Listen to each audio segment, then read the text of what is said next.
بهذا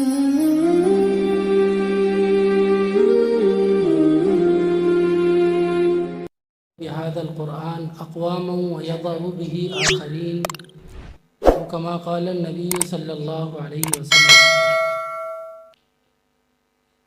عزیز طلباء اکرام،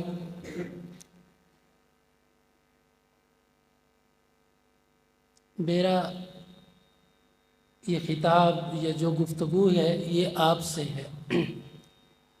آپ کے اساتذہ اکرام ماشاءاللہ اہل علم حضرات ہیں، تو میں ان سے گفتگو نہیں کرنا چاہ رہا، میں آپ سے گفتگو کرنا چاہ رہا ہوں۔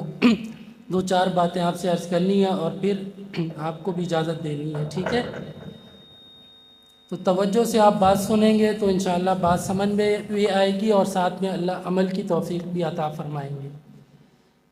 دیکھیں، بات کوئی بھی کر رہا ہو، جب سننے والا عمل کی نیت سے بات کو سنتا ہے تو اللہ تعالیٰ اس بات کی تاثیر بھی پیدا فرما دیتے ہیں اور عمل کی توفیق بھی عطا فرماتے ہیں۔ اگر بدل نخواستہ زبردستی کسی بات کو سنا جائے تو اس بات میں نہ تاثیر پیدا ہوتی ہے، نہ عمل کی توفیق پیدا ہوتی ہے۔ سمجھ میں آ رہی ہے بات؟ میں نے سورہ قمر کی ایک آیت آپ حضرات کے سامنے پڑھی ہے، اس میں اللہ تعالیٰ یہ فرماتے ہیں کہ وَلَقَدْ فرمایا اس کے مقابلے میں وَمَنْ كَانَ هِجْرَتُهُ إِلَى الدُّنْيَا يُصِيبُهَا أَوْ إِمْرَأَةً يَتَزَوَّجُهَا فَهِجْرَتُهُ إِلَى مَا هَاجَرَ إِلَيْهِ۔ اس کے مقابلے میں دوسرا آدمی کیا ہے کہ وہ اپنا علاقہ اس لیے چھوڑتا ہے، بھائی میں کراچی سے امریکہ جاؤں گا، میں ڈالر کماؤں گا، میں کراچی سے سعودیہ اس لیے جاتا ہوں مجھے سعودی ریال مل جائے، اس نیت کے ساتھ جو علاقہ چھوڑ کے سعودیہ میں چلا گیا تو فرمایا اس کو ریال ہی ملیں گے، جو امریکہ چلا گیا اس کو ڈالر ہی ملیں گے، لیکن یہ ہجرت کرنے کا جو علاقہ چھوڑنے کی دشواریاں ہیں، اس پر جو اللہ کی طرف سے اجر ملنے والا تھا وہ اسے کچھ نہیں ملے گا۔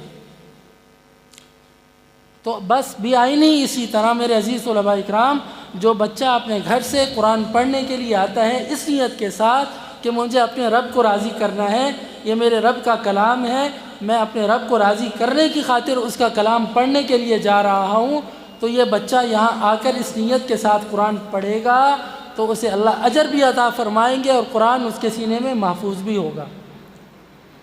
تو ٹھیک ہے نا بھائی؟ تو خلاصہ کیا نکلا کہ ہمیں قرآن پڑھنے سے پہلے اپنی نیت کو روزانہ ٹٹولنا ہے، اپنی نیتوں کو دیکھنا ہے کہ بھائی میں اللہ کی رضا کے لیے پڑھ رہا ہوں یا کسی اور کی خاطر پڑھ رہا ہوں۔ اگر نیت درست ہے تو اس پہ اللہ کا شکر ادا کر کے مزید ہمیں محنت کرنی چاہیے، اگر نیت میں کھوٹ ہو تو روزانہ اپنی نیت کو صحیح کرنا چاہیے۔ اور قرآن پڑھنے میں ہمیں اپنے والدین کو، اپنے اساتذہ کو تنگ نہیں کرنا چاہیے۔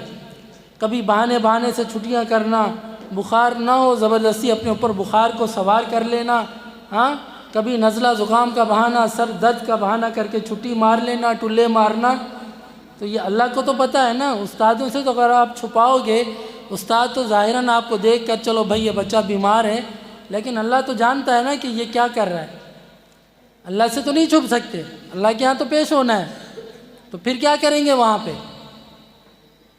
تو ٹھیک ہے نا بھائی؟ آج کے لیے اتنا کافی ہے کہ ہم اپنی نیتوں کو درست کر کے قرآن پڑھیں، کریں گے نا انشاءاللہ۔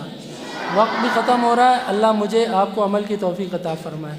تو جن بچوں نے مسابقے میں حصہ لیا، خواہ وہ جس درجے میں بھی رہے، ابتدا میں، درمیان میں، آخر میں، سب مبارکباد کے مستحق ہیں۔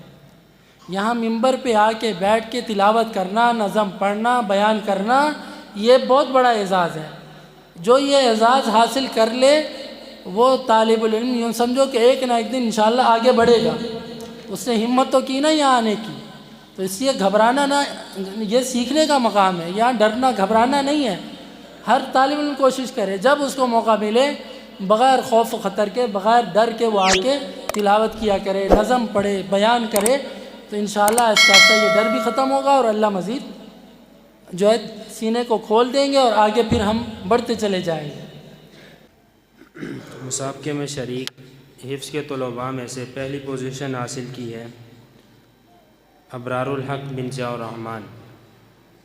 6 طلباء شریک ہوئے تھے، ان 6 میں سے پہلی پوزیشن ابرار الحق بن ضیاء الرحمان نے حاصل کی ہے۔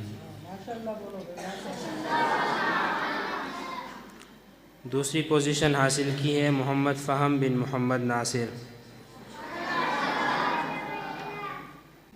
بعض طلباء کہہ رہے تھے کہ ان کی دوبارہ باری آئی ہے، تو دیکھیں باری تو دوبارہ آئی ہے لیکن سوالات الگ الگ تھے،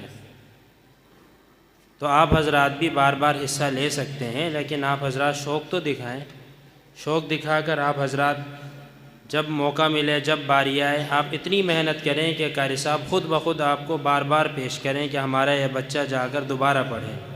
تو اس لیے ہر بچہ کوشش کرے، محنت کرے، یہ نہ دیکھے کہ یہ بچہ تو پہلے بھی پڑھ کے جا چکا ہے، اب دوبارہ کیوں پڑھنے آ رہا ہے۔ یہاں تو بار بار پڑھنا ہے، سیکھنا ہے۔ تیسری پوزیشن حاصل کی ہے محمد رمیز بن محمد مستقیم۔ اسی طرح چوتھی پوزیشن حاصل کی ہے راؤ ادیب بن خورشید احمد نے، اور پانچویں پوزیشن حاصل کی ہے محمد انس بن محمد کاشف نے، اور چھٹی پوزیشن حاصل کی ہے عبد الرحیم بن لیاقت علی۔ جس طرح مفتی صاحب نے کہا ہے کہ اس مسابقے میں شریک ہونا بھی بہت بڑی بات ہے، تو تمام کے تمام بچے مبارکباد کے مستحق ہیں۔ جن کی پوزیشن آئی ہے بہت اچھی بات ہے، مزید محنت کریں، اچھے سے اچھے نمرات حاصل کریں۔ جن کی پوزیشن نہیں آئی وہ بچے اور محنت کر کے اپنے آپ کو آگے لے کر آئیں، انشاءاللہ ایک وقت آئے گا ان کی بھی پوزیشن آئے گی۔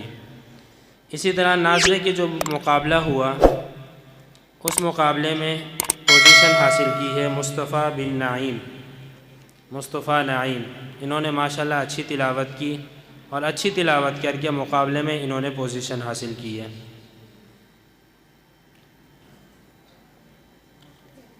بس دعا ہوگی، دعا کے بعد چھٹی ہے۔